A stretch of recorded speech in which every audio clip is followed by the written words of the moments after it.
Hi guys and welcome back to another video. Come on in, have a seat, relax, and enjoy. So as you can see from the title, today we're going to be talking about whether the Moto Z2 Force is still worth it in 2020.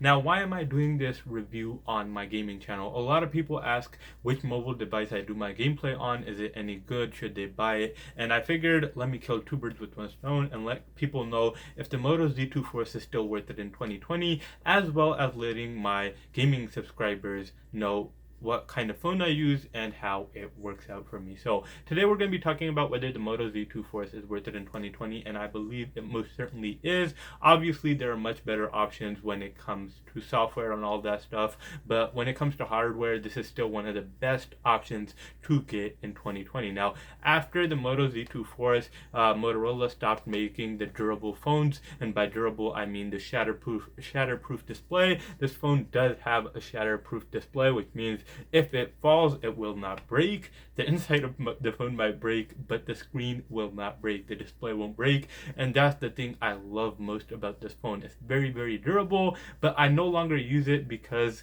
although the shatterproof screen is shatterproof, the camera isn't. And I shattered the camera on this phone by, I believe, having it in my pocket and my keys pressed up against it, and it broke the back glass. Really never expected that to happen, so I moved over to the S8 Active, but that's a topic for another day. Anyways, what is this phone capable of? Now, this phone is a couple years earlier. It's similar to the S8 Active. It's a flagship of Motorola of that year. I believe it was 2017, 2018. Correct me if I am wrong, but this phone is absolutely fantastic.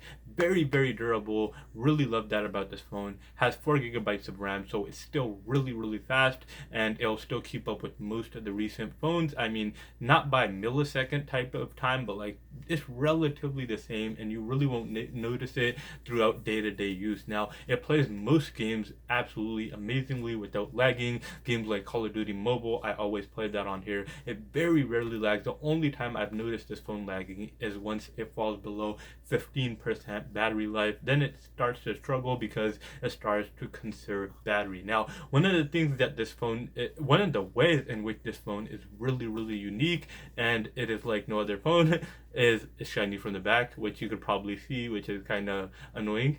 But it has these accessories. Now it has these little things on the back right here that allow you to connect accessories like projectors, which is absolutely fantastic. You also can get a portable power pack, so if you run out of battery on your phone, you could connect this to the back. It is a bit beat up, a bit dirty, don't worry about all that, but yeah, you could connect it to the back and keep on going. This thing has, I believe, 3,500 milliamp hours, which means it could charge it more, about 1.5 times, I believe, and you do not have to put it on charger. Just plug this in at night, connect it to the back of your phone. It does make your phone a little bit fat, which is a bit noticeable, but you won't have it on throughout the entire day, so that's completely fine. Also does not mess with your camera. You don't need extra wires, anything like that, which is absolutely amazing. Other than the camera defect, I found this phone to be absolutely fantastic. It's not waterproof though, so don't get it in water. It is shatterproof, which means if you're working like construction or something very physical, or you're just really clumsy like myself, this phone is an amazing option for you. And it's really quite quick, so it's not slow in 2020 or anything like that. You won't notice it. Also very, very cheap. It's like $100. You could find a decent one for $100. You could find a brand new one for about $200. So yeah, this phone is really, really nice. I would still recommend it. Would I recommend this or the S8 Active? Honestly, this has some positive sides. The S8 Active has some positive sides. If you want me to do a comparison, definitely tell me in the comment section below and I will do that for you guys. But other than that, guys, I hope you guys found this video helpful. If you did, hit that thumbs up button. If you like this type of content in general, hit that subscribe button as well as the post notification bell. Yes, this is my post notification bell. But if you have any other questions, don't hesitate to leave them in the comment section below, and I'll try to answer them for you guys as quickly as I can. But other than that, guys, stay safe, wash your hands, and I will see you guys in my next video.